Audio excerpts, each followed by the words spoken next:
US বিরোধী ইরানের হাতে পরমাণু বোমা, তাহলে কি এবার তৃতীয় বিশ্বযুদ্ধ লেগেই গেল? এটাই এখন লাখ টাকার প্রশ্ন। কারণ যে খবর সামনে আসছে তা হলো ইরানের পারমাণবিক অস্ত্র তৈরি নাকি এখন শুধুমাত্র সময়ের অপেক্ষা। আন্তর্জাতিক পারমাণবিক শক্তি সংস্থার রাষ্ট্রপুঞ্জের পর্যবেক্ষণ সংস্থার প্রধান রাফায়েল গ্রোসি তেহরানে যাওয়ার কয়েক ঘন্টার আগে সতর্ক করলেন। সফরের সময় ইরানের সরকারি কর্তাদের সঙ্গে তাদের গোপনে পারমাণবিক বিভিন্ন বিষয়ে আলোচনা হতে পারে বলে মনে করা হচ্ছে। গ্রোসি নিজে পারমাণবিক অস্ত্র তৈরিকে নতুন বিষয়ের সঙ্গে তুলনা করেছেন। এই সম্পূর্ণ পরিস্থিতিকে একটি জিগস্যাং পাজলের সঙ্গে তুলনা করা হয়েছে। তিনি জানিয়েছেন, ইরানের কাছে এখন এই গোটা বিষয়টির সমাধানের জন্য সব বিষয় আছে। এবার সবকিছু মিলিয়ে দেবার সময় এসে গিয়েছে। 2015 সালের পারমাণবিক চুক্তি মেনে চলছে কি আদৌ ইরান? এই গোটা বিষয়টি নজরদারির মধ্যে রাখা হয়েছে।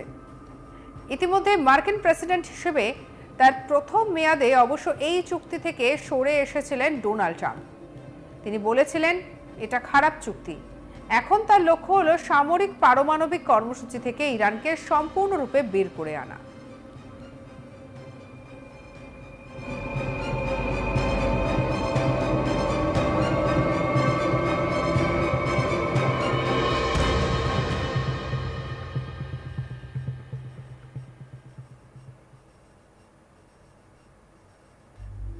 এর আগে তিনি বলেছিলেন ইরানকে পারমাণবিক অস্ত্র তৈরি করতে আটকাতে হবে। গত সপ্তাহান্তে ওমানে এই বিষয়ে প্রথম দফার আলোচনা হয়েছে ওয়াশিংটন এবং তেহরানের মধ্যে। তাদের আলোচনা ইতিবাচক, গঠনমূলক এবং আকর্ষণীয় হয়েছিল বলে মনে করা হচ্ছে। এখন দেখার যে ইরান পরমাণু অস্ত্র তৈরি করে ফেলে তাহলে কিন্তু বিশাল কিছু ঘটে যাবে। তাহলে কি বিশ্ব যুদ্ধের পরিস্থিতি তৈরি হয়ে গেল? এই প্রশ্নই উঠছে।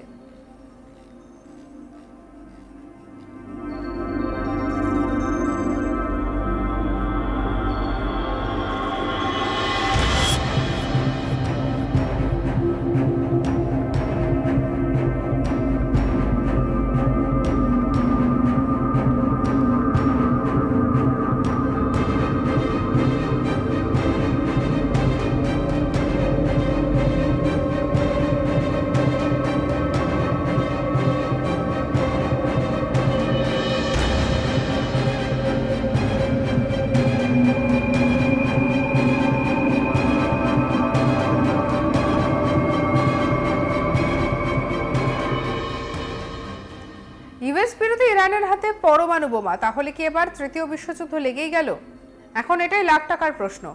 কারণ যে খবর সামনে উঠে আসছে তা হলো ইরানের পাশাপাশি জানা যাচ্ছে যে ইরানের পারমাণবিক অস্ত্র তৈরিতে এখন নাকি শুধুমাত্র সময়ের অপেক্ষা।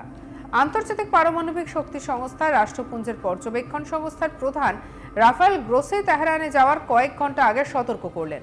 সফরের সময় ইরানের সরকারি কর্তাদের সঙ্গে তাদের গোপনে পারমাণবিক বিষয় নিয়ে আলোচনা হতে পারে বলেই খবর। গ্রোসি নিজে পারমাণবিক অস্ত্র তৈরিকে নতুন বিষয়ের সঙ্গে তুলনা করেছেন। এই সম্পূর্ণ পরিস্থিতিকে একটি জিগস্যাং পাজলের সঙ্গে তুলনা করা হয়েছে।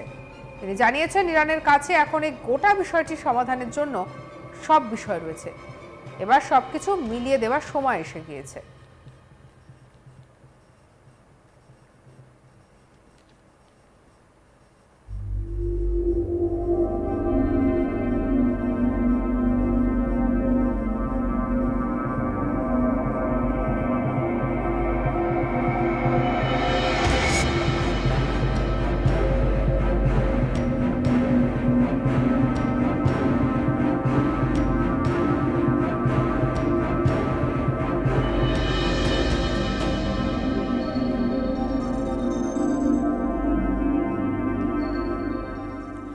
2015 সালে পারমাণবিক চুক্তিটি মেনে চলছে কি আদৌ ইরান? এই গোটা বিষয়টি নজরদারির জন্য রাখা হয়েছে আন্তর্জাতিক পারমাণবিক শক্তি সংস্থাকে। মার্কিন প্রেসিডেন্ট হিসেবে তার প্রথম মেয়াদে অবশ্য এই চুক্তি থেকে সরে এসেছিলেন ডোনাল্ড ট্রাম্প। তিনি বলেছিলেন এটা খারাপ চুক্তি। এখন তার লক্ষ্য হলো সামরিক পারমাণবিক কর্মসূচি থেকে ইরানকে সম্পূর্ণরূপে বের করে আনা। এর আগে তিনি বলেছিলেন ইরানকে পারমাণবিক অস্ত্র তৈরি থেকে আটকাতে হবে। গত সপ্তাহান্তে ওমানে এই বিষয়ে প্রথম দফার আলোচনা হয়েছে ওয়াশিংটন এবং তেহরানের মধ্যে।